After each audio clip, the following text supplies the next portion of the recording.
Bueno, ni Julen Urreta Bizkaia naiz, Kazkabarra taldeko begiralea, eta aurten zirkoan gai aukeratu dugu, iruditzen zaigulako gai bat joko asko emango ziguna, bai kolorengatik, bai alaia dalako, eta bueno, hori izan da aurtengo gure aukera.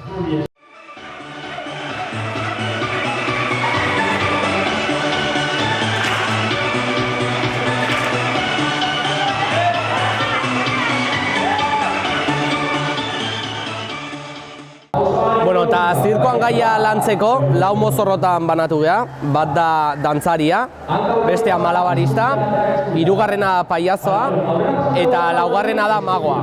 Eta gero, mozorro hauek dantzan jartzeko abesti ezberdin batzuk aukeratu diteu, eta bueno, lehenengo ingenuna izan zen batxillerreko laguntzaiek abesti lista bat pasa ziguen, eta gero guk begiralek abesti hoien nasketa bat inez, abesti oso bat osatu genuen, eta hola jardungo dugu, ensaiotan abesti hau landuz.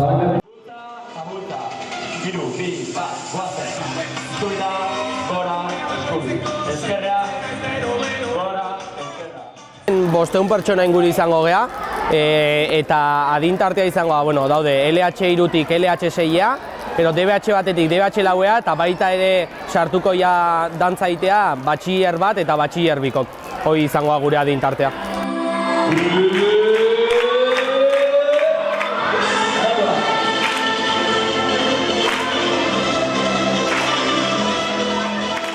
Bueno, ensaiokin lehengo azten hasi ginen, eta ite deuna izatea lehenengo begirale eta laguntzaiek pauso bat erakuste gu eta ume pauso ikasi. Eta hola, pausoz pauso abesti guztia egiten jute geha.